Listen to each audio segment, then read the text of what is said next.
Hi, welcome to Hope in the Light of Suicide. I'm Tammy White. I'm the founder of the Bobby White Foundation, along here with... Hi, I'm Bonnie Snyder, co-host. Yay! We've just been sitting here chatting while we were Yeah. chatting. So, first off, again, because I think we forgot this, actually maybe the last couple times. I know last week we did forgot to thank John and Rob and Dylan. And I think we did it some point, maybe. At some point during the show. Not normal time. But yeah. But anyways, we definitely want to thank them because we wouldn't be able to do this. We sure wouldn't. So, and we want to be able to talk and bring this information and support, out to you guys, as well as us. And, and with that, thank you guys for chiming in and all of your support. Sometimes it's so funny because there's sometimes, when we, when Rob gives us the countdown to let us know when we're about to go live, it's like switching from that brain. You guys have no idea. Let me rephrase that. You guys have any idea like what goes on before we go live? Sometimes it's like, did we really just hear that? Was that really the conversation we were having before we went live? But yeah, it makes this enjoyable because, as you guys know, we're unscripted, and whatnot. What happens, happens. What's said is said. Exactly. And then and it's kind of like... That's the way it is, and that's the way we want it. We want it to be real, Exactly. So, we do have coming up. So this summer, actually right now, is the beginning of the big push for our big fundraiser in September, Art for Hope, which will be September 8th at the Hilton Garden Inn. And I was running late today, and so I forgot to bring it, but there's our that QR code, that'll take you to the website for the page on Art for Hope. But what I want to do, I come up with this idea. Now, if I can get myself to do it, is I'm going to go out to the hotel because we have a lot of the artwork that is hanging at the hotel, which, I've said a lot, but go out and maybe do like a little video, and so you guys can see like a preview, I guess is what it would be, of some of the art that's going to be available for this event. And we have the door that my nieces did. We're going to start showing that again. I was going to bring one of the pieces down today and got halfway here and was like, oops, I forgot it. So from here until that event, maybe, I don't know if we'll do it every week, but mostly bring in a piece to feature that will be available at the event, preview, or however we're going to set how things are going to be up there. The garden is really great for us. Yeah, and the thing I like about it too is, you do, like some of the pieces that are amazing. Like I still have that one piece that we showcased. Yeah, and I need to get a hold of Carol too because she's going to be one of the featured artists at the event. She said that last year that she wanted to do that. I can't wait to, hopefully to meet her. Because I wanted to jokingly tell her I wanted you to know I hung your piece upside down. It's still hanging upside down. It's just something about it looked. It's just, I don't know, if my eyes saw it upside down, and that's how I hung it. I hope you're okay with me changing the vision of your piece. I'm sure that she is. I'm sure she, and I, and I think I said, with the coloring of that particular piece, my house has that nautical theme. Mm-hmm. So the wall that it's hanging on is like it's a seafoam greenish color. So take that piece against the seafoam green. It's like I can sit there in my living room just like. Oh, it's just so relaxing. Yeah, I love the piece, so I'm excited for what's being featured this year. Yeah, she's going to be one of the featured artists, and I'm going to be working on, I haven't met the guy yet.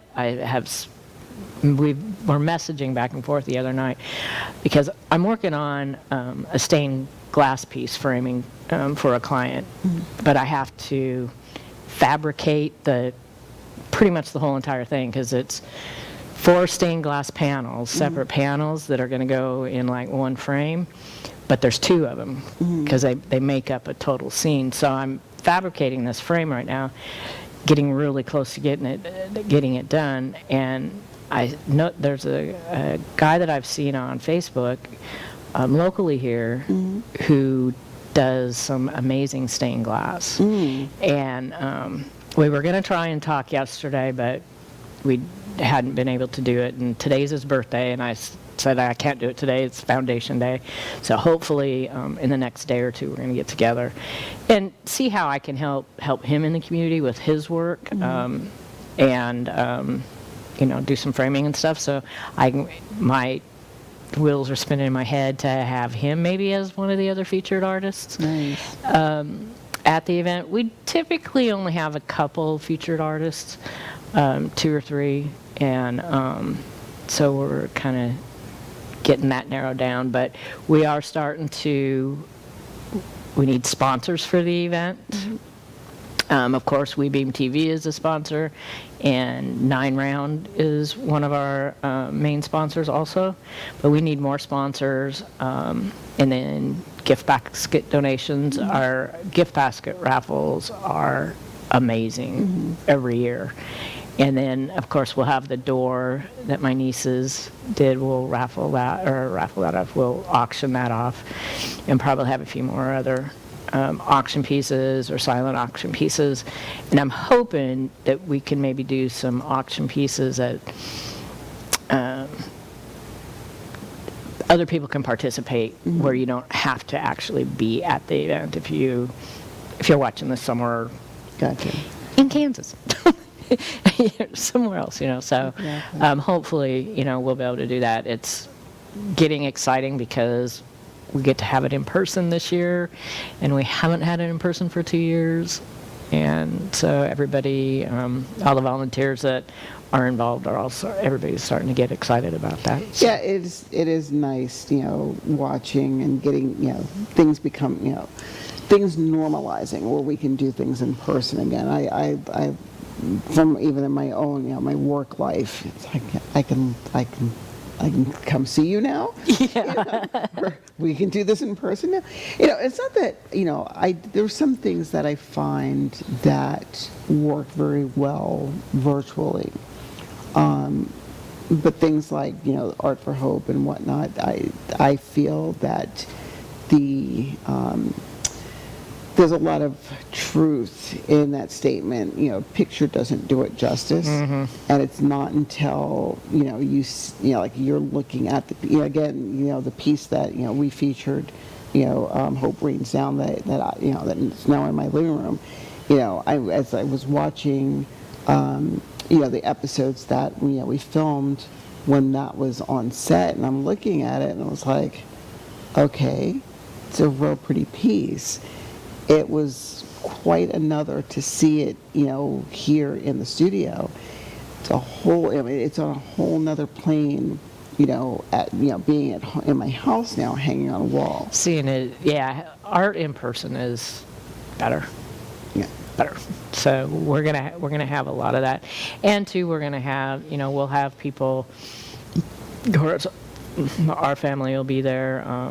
And people talking and telling their stories and sharing. But it is an uplifting event, even though, our subject isn't a lot of fun, but we try and make it, as fun and uplifting as we can to support people and bring other, we're going to have other organizations too that work with us at the event, so we can help introduce them to more people also, because I've always said, and I always wanted this vision to be, is that we can find all these organizations and work together, collaborate to work together, because not a one of us is going to be able to tackle this on our own. It actually takes all of us. And I forgot to tell you last week, I was at the coffee shop and I met the 2 sheriff's deputies on the mental health team that are the suicide-specific officers. Oh, really? Yes, and I did get his card. Super, super nice. Talked to him. I actually gave him both purple folders. And I forgot to, and I saw him yesterday too. I saw both of them yesterday. They came in and got coffee also when I was there, to tell them about Art for Hope and see if, because I really would like to get the Sheriff's Department, their mental health unit, at the event so that, the community knows that we do have this, It'd and be nice to introduce see, them. to try and get them on scale. I don't know if what their, public information. What am I trying to say? There's certain organizations that if you say, hey, can you come on the show? We would like to invite you on the show. And it's like, we can't because our... Right. Well, and I did ask him about being on the show. And he wants to, but of course he's got to run it by. Yeah. So, and I know who he has to run it by. And hopefully it'll work out. But he definitely said that he would, if it's possible, that he would like to be on our show. Yes, I think it's important to get, to keep the information out. It's like you said, this is, at the end of the day, when we're talking about, grief and loss and suicide, we are talking about, someone who's no longer with us. At the same time, I think it's vitally important, to continue the message that, just like the title of our show goes, there's hope in the light of suicide. And even, our platform, started on the, the events of, obviously the foundation started, in light of, because of Bobby's suicide. At the same time, the fact that we include, different kinds of losses, that it's not, that it's not, hey guys, you can't talk to us about anything but suicide. Yeah, no, we've never been, we've never even started out that way. No, it isn't. I mean, and I tell people, I said, this is what the title is, however you need to understand. I was at my office this week, as a matter of, well, today's Tuesday. Yesterday, it was yesterday, well, it was Monday. But I was in my office yesterday, and one of my team members came over, and somebody new to the team, and they were like, I've been watching your show. And I'm like, really? And they were like, yeah, it's like, I've been watching some episodes. And I said, okay, what do you, critique? And they then told me, they said, the book, the book that we're reading. And she goes, can you send me the title of the book? I said, absolutely. So I told her what it was.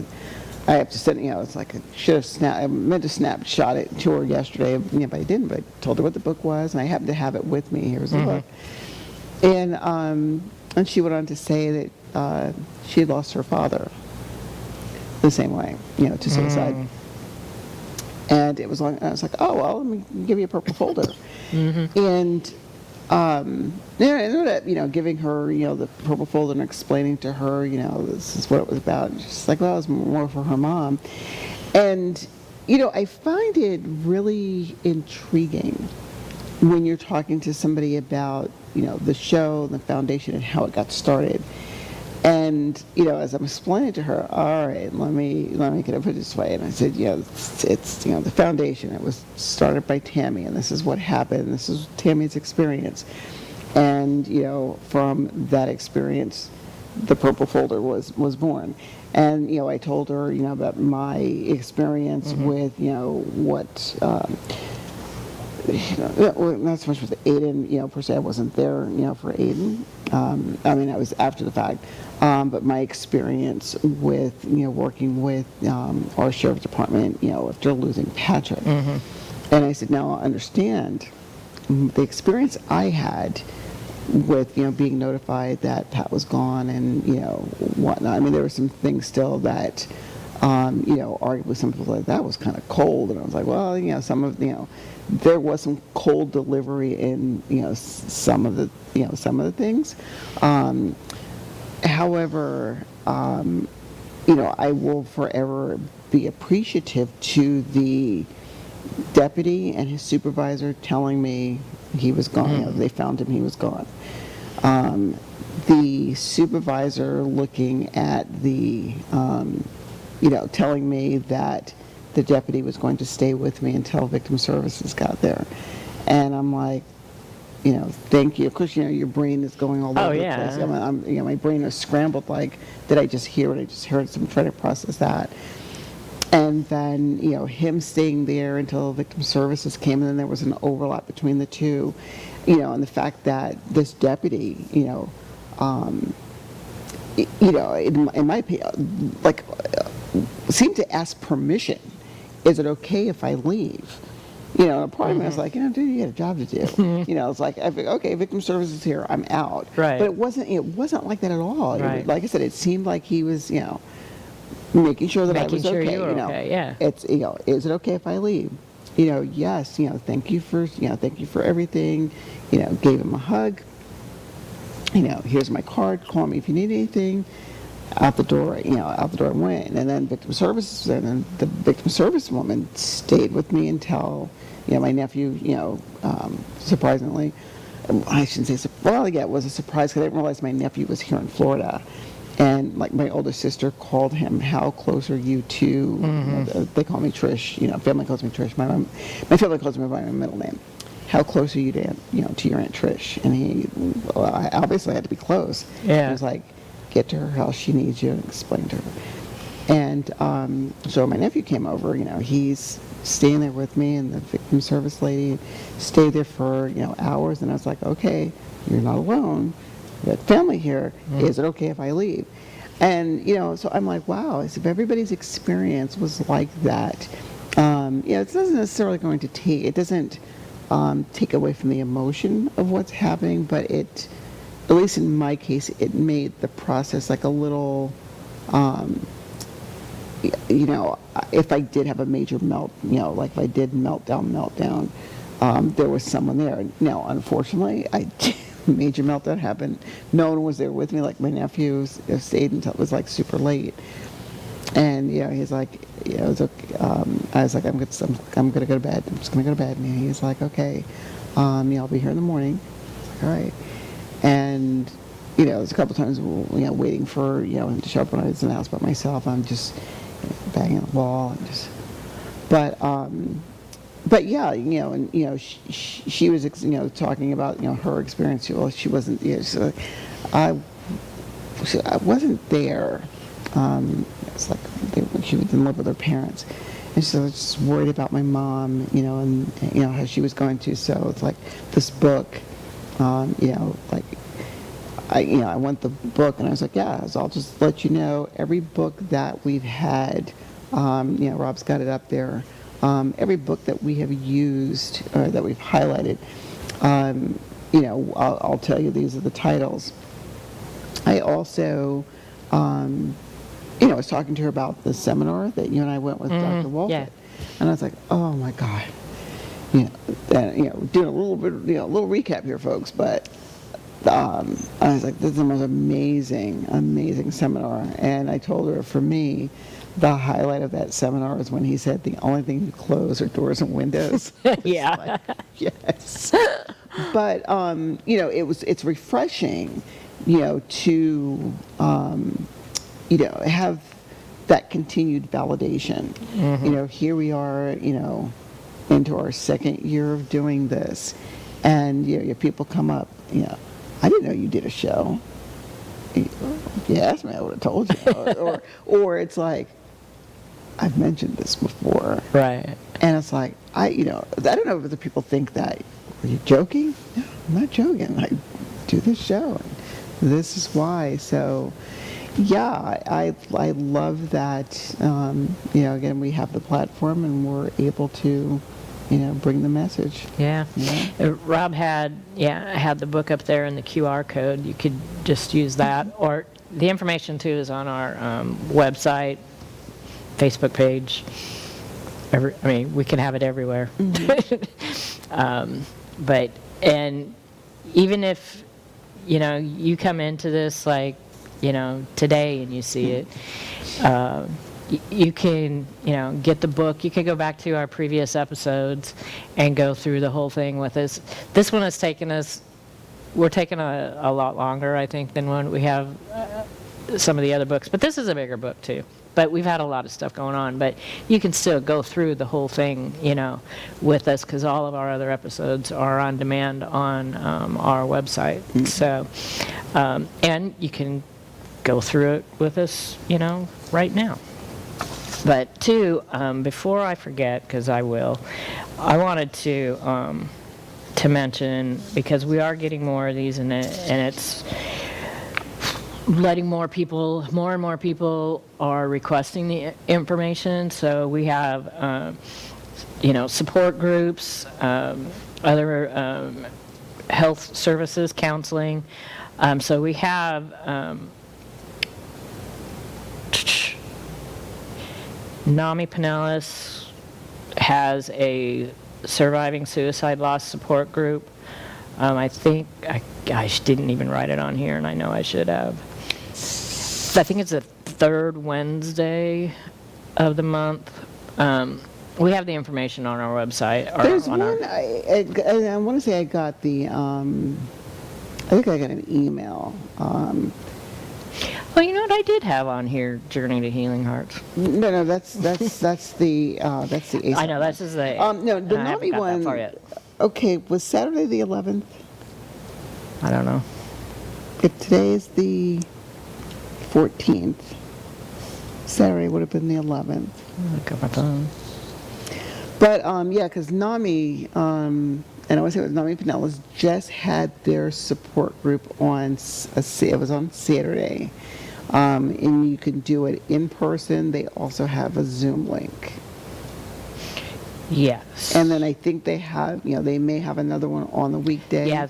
Yeah, their regular one once a month that is suicide specific is, I think it's the third Wednesday.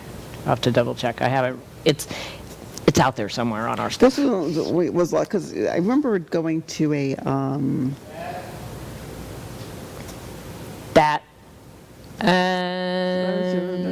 yeah, but I didn't write down the day. That's the phone number and the for the information for it, the surviving suicide loss. And then Empath Healthcare, they have counselors that are suicide trauma specific. And then there's just a general grief support group at Calvary Church on Tuesday nights at 7 o'clock. And then, which we had up there just, before the Journey to Healing Hearts, the ASAP support group for people dealing with addiction it's a virtual support group. Is it all virtual? Are they doing it in person on that one? No, okay. It's virtual. Virtual. So, do you have that flyer, Rob? I did the Journey to Healing Hearts flyer. It's the first Thursday of the month at 6 o'clock. It's a via Zoom. We'll have this stuff on the Facebook page also. Yeah, Journey to Healing Hearts, and that is open to to anyone who with a lot of these, I shouldn't say a lot, with several of these support groups, and I could speak to Journey to Healing Hearts, or I'll use that one as an example because that's an ASAP group, and of course I'm part of ASAP. A lot of these groups were designed for specific populations.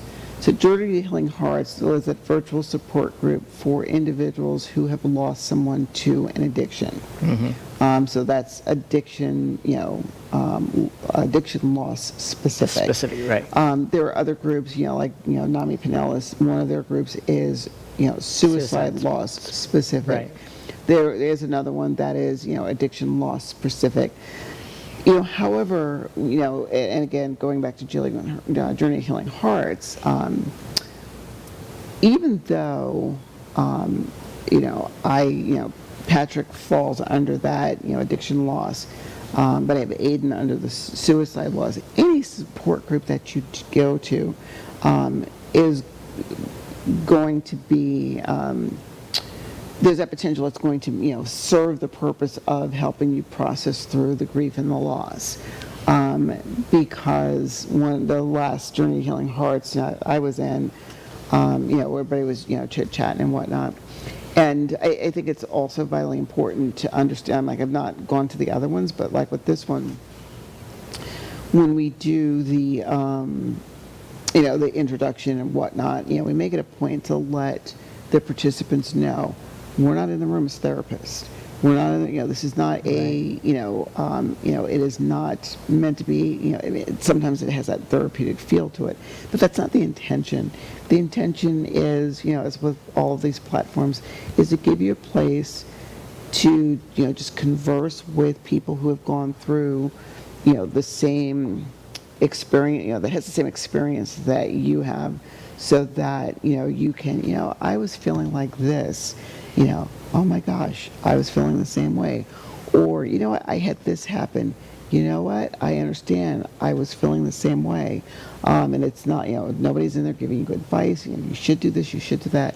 It was just a, safe place. We had one lady, one woman, she was in New York, on the call. Her, the person that they lost, their family member lived here in Florida. And so she had the family member who was the parent of the person they lost here in Florida. She was like, normally this time of day I'm going to a support group here in New York, but it's, it's storming and I did not want to go out.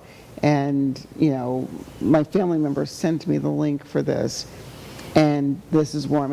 I love this. So the virtual, platforms do allow, kind of like what we, you do, what's done with the purple folders. I don't care if you live across the country. You need one. Yeah, we'll send it. Yeah. Same thing with these virtual groups. Well, and quite often, and what we have been able to do so far is when we have the opportunity to send the purple folders somewhere in another town or state, we have been able to locate local resources for that area specific to slide in the information to help them.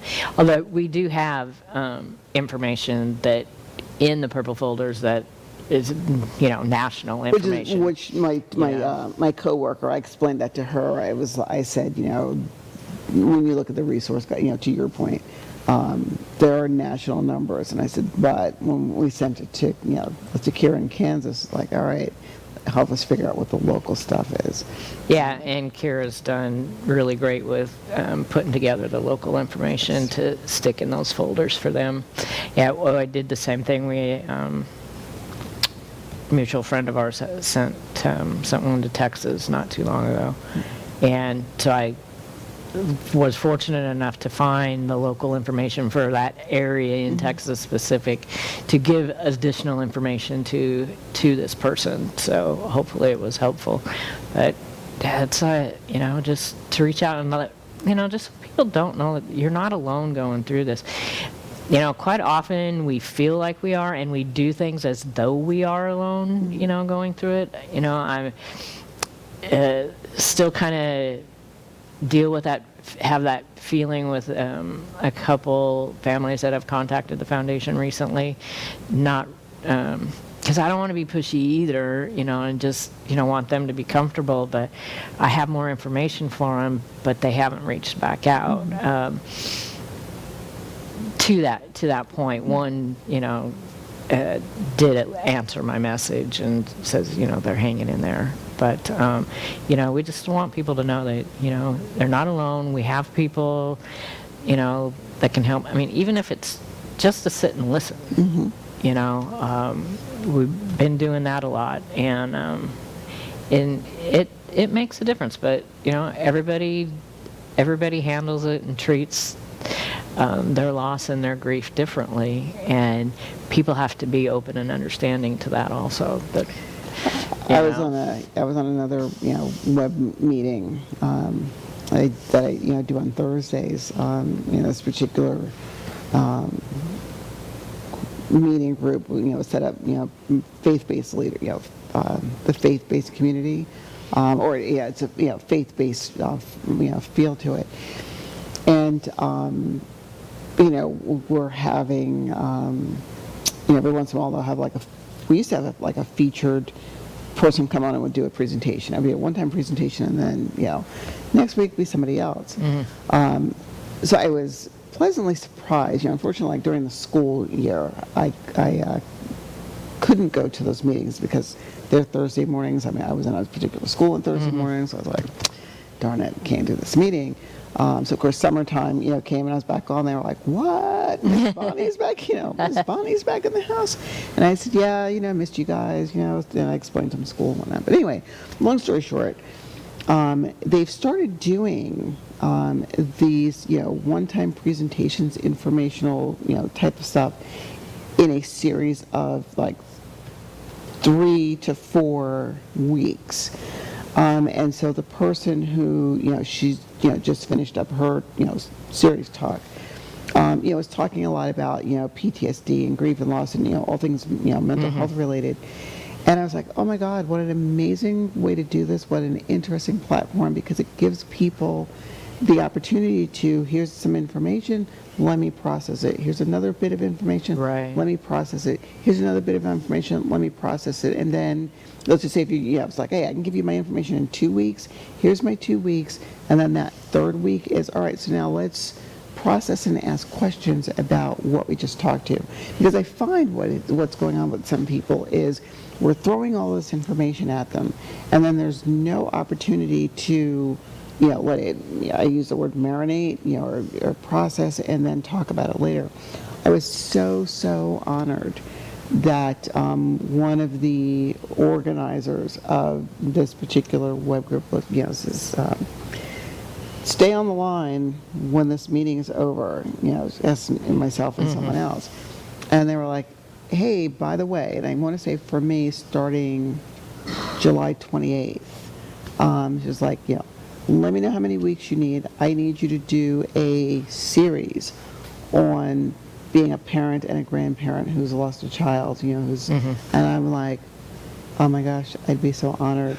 And so cool. it's called the Lifeline. It is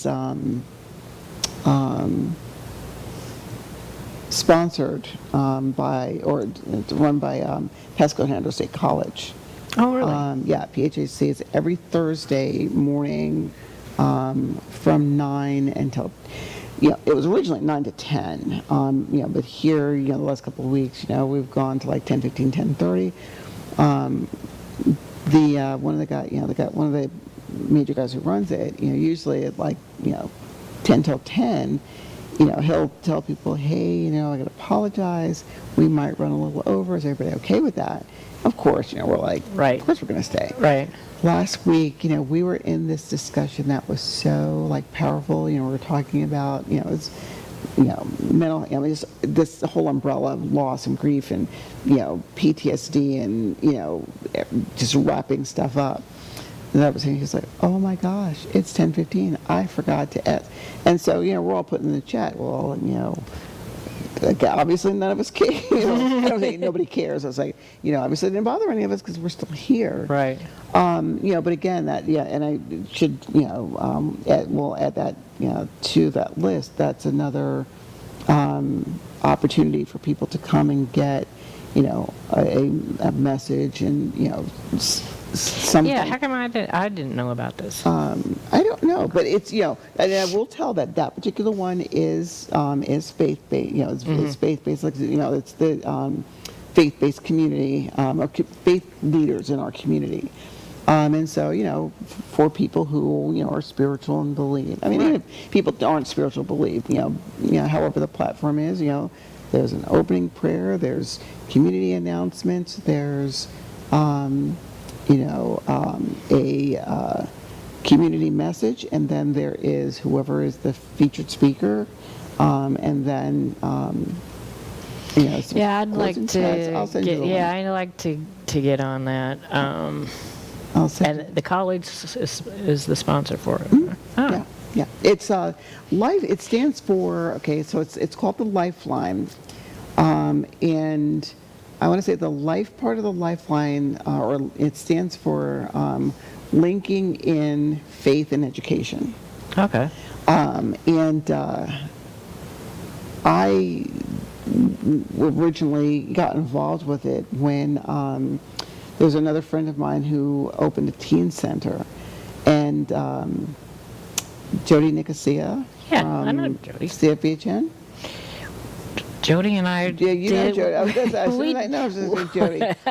Yes, you know Jody. I know Jody very well, yes. But it was, I love Jody. Anyways, it's hard to We remember. worked on the purple folders I- together. I know. That was from the very beginning. I remember. I remember being at that meeting when you guys were talking about the purple folder. Yeah, but that's how I learned about light, the life. I don't want to call it a curriculum, but when PhD first started, the Lifeline. Because I went with one of the community partners who was running a teen center, and I did groups at the teen center for them. And then, of course, the Lifeline was formulated, and here we are. It was only supposed to be for, I want to say, 8 weeks. I think was the original intention of the Lifeline. This coming up week will be week number 118. Really? Yeah. Wow. 118. It just kept going. Yeah. Kind of like this. Well, that's cool. Well, I mean, I think we didn't have an end date, but the Lifeline had an end date, and it just kept going. Well, that's cool. Rod Cunningham is one of the. Okay. I think Rod Cunningham is one of the. One of our former guests. Yeah, but when I think of who's the people in charge of the Lifeline, Rod Cunningham is one. There was another individual, who unfortunately, it's recently, suddenly, passed away, and we're like, that's when he told me, it's like, he's gone. He's gone. I'm like, what? Like what? And it was that one was unexpected. And the other individual, I'd like to, I would love to see if we can get him on the show to talk about the Lifeline. Dr. Emery Ailes from PHUC. Oh, You know I Dr. know, Ailes? yeah. Oh, okay, so yeah. See, and that's why I'm surprised I didn't even know about this. Yeah. So no, Dr. Ailes Okay. and Rod. Who the people who started the Lifeline was Dr. Ailes, Rod Cunningham, and there it is right there, linking faith and education. Oh, okay. But thank you. God, I love that guy behind the board. He's just Rob amazing. he's good, isn't he? Rob is our guy. But it was Dr. Joe Bond from USF, Dr. I know Emery him. Ailes from PHAC, and Rod Cunningham got this Okay. Lifeline started. Oh, okay. And Rod, I'll buy you soda if you can find the Lifeline. Let's see if you can do that. If he finds that Lifeline link, I'll be like, yeah, he is the man. But yeah. Yeah, no, that's definitely on it on that because we are. I mean, one of the next steps as far as community partners that we're going to try and work on is getting these folders into the faith-based communities. We have our first church on board that we delivered them to a couple months ago, and which we're like 2 years behind on that part because of COVID. So now, that would be. So good. when like I said, I'm doing this. I haven't told Rod yet. Do I need 3 weeks or 4? But I'm thinking about doing it as a 3-part series. Losing a loved one to suicide, losing a loved one to addiction, and then what comes out. And then life goes on. I didn't say life goes on. And I don't want to put it Right. like that, but I know. And the funny thing is that's what we're going into. Well, yeah, and it does sound kind of callous. It's like life goes on. Well, it does. It does. It does. It's We just may not like it. it's how we choose for life to go on, which that's a nice segue into our next chapter. I don't want to return to quote unquote normal. Loss gets integrated, not overcome. But that's what, there was, I wanted to highlight, at the last of the last chapter here, I highlighted this thing that she put on the last page here. When it seems like the rest of the world is uncomfortable with who you are and what you represent, hold this image in your mind. You carry necessary and powerful gifts. I like what she says in the second line of, it says like it's integrated, not overcome, where she says the whole idea of getting better or even integrating your loss can feel offensive, especially during the early grief. For many people, their grief is their most vital connection to which that is lost. And I think for me, what I take away from that is, where she says, the idea of getting better can be offensive. And as I think about that, some people would, operate under the premise, if life goes on, I am in some way minimizing or creating the illusion that the person that was lost was insignificant. Or you just kind of let it go. Basically, okay, see ya, done, over with, or how the kids do now, deuces, I'm out. And when I tell people, it's not, I try to tell people, let's change that mindset. I mean, even for myself, let's change that mindset a little bit. Because for some of us, and I can say myself included, we carry a lot of guilt, or there's the potential, let me rephrase that. There's the potential of guilt being formulated because it's like, okay, your life is over, mine is still here. If I'm moving forward, again, am I somehow saying to you and the world that you didn't matter to me? And I remember, having a conversation with my daughter once, and actually not once, we were talking about, life after Patrick. And I didn't know, and I'm sure she's okay sharing this. I'm going to get her on here one day. You should. We had your son on here. Let's get my daughter on here one day. But no, seriously, I was talking to my daughter, and I found out she was very angry about my redecorating Patrick's room. Oh, really? And she was furious with me, but she never told me, how angry it was. And one day, I forget what had happened. I think my granddaughter, one of my grandchildren, kind of spilled the beans. Says she's mad at you, and I'm like, what? And it's my granddaughter. It's an adult grandchild, mind you. I do have adult grandchildren. But anyways, and I'm like, what? So somehow or another, it came up, and my daughter, wanted to say that it was hard for her to come to my home because her brother's room did not look like it was his room anymore. And she says, in her, for her, it almost seemed like I was trying to erase him from the house. And I'm like, so I was asking her, like, what do you mean? And, she was talking, about, some of the, like, Patrick was notorious for hats. So he had, billion-and-one baseball caps. And I remember one day he and I were chatting, he goes, Mom, I got to figure out something to do with my hats. And I'm like, okay. So I went and I bought this plastic chain, like the rope, the chain, rope chain. And we got a ceiling hook.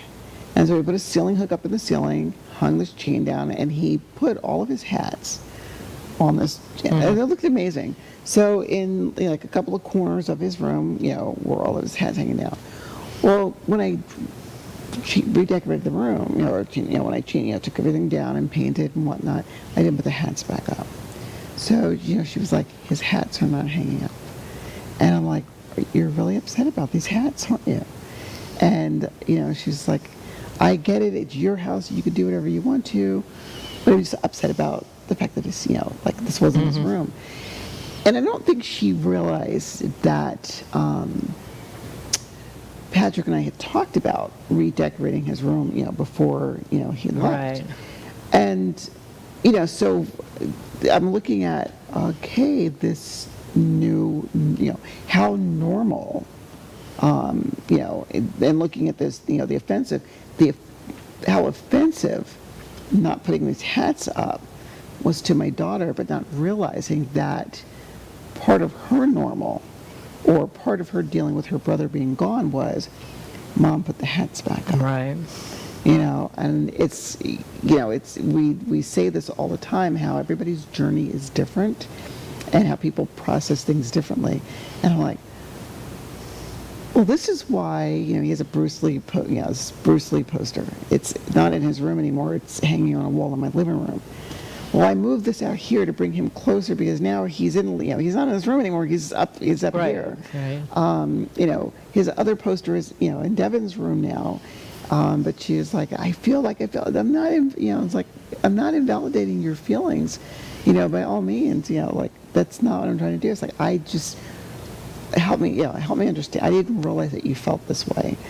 And, so I think it's important, as we're getting to our normal, that we're mindful to everybody else, that everybody else's normal might be a little different. Mm-hmm. And what might be normal to me might be offensive to somebody else, and vice versa. Well, and it's hard. I feel, sometimes it gets me, it's like, people have fears about moving forward.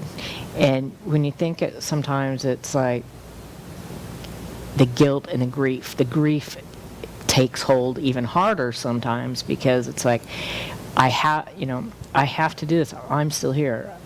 I still have to live, but it still hurts. Mm-hmm. And even just having to do that can be painful.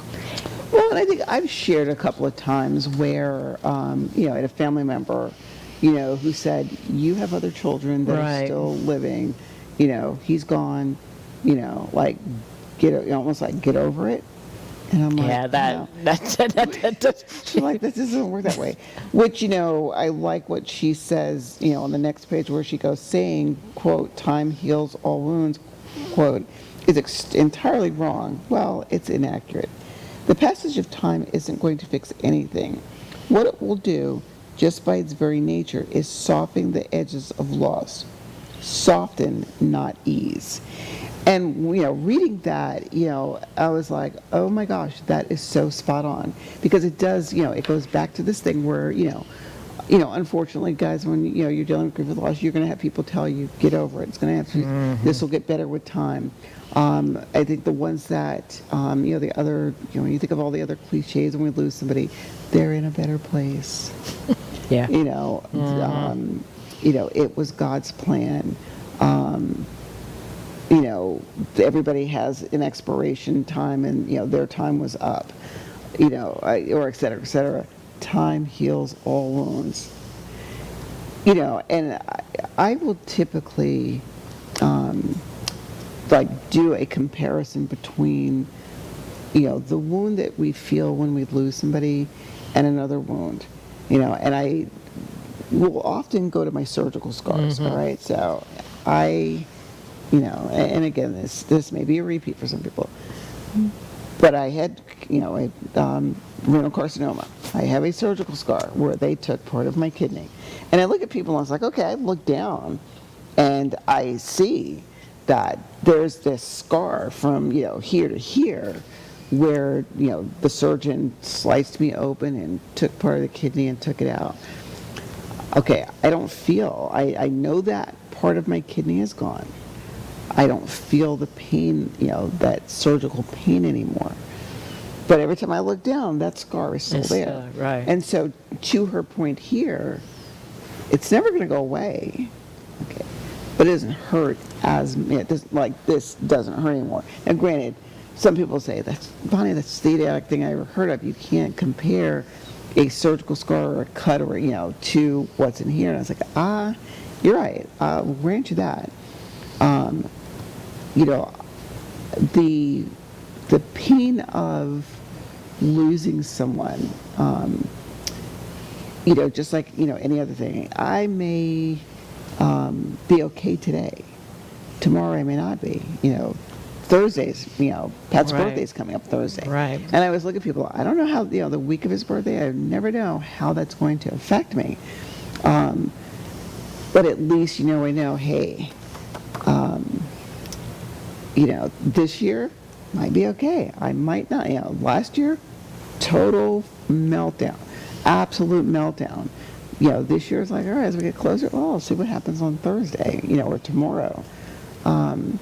But yeah. Well, and that's just I mean, you don't know, and it goes back and forth. And, you know, this year for me, and the anniversary of Bobby's death, total meltdown time, days, weeks.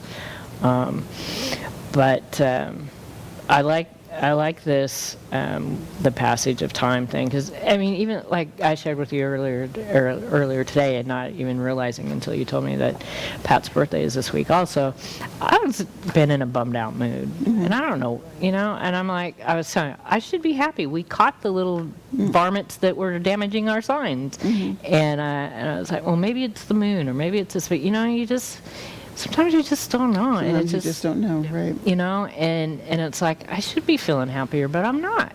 But, you know, that's okay. I had, you know, some friends reach out to me and, you know, come, you know, you need to be around us. Well, sometimes you just need to be by yourself and figure it out. And she even says in here, then the next couple pages, we'll get to that, but,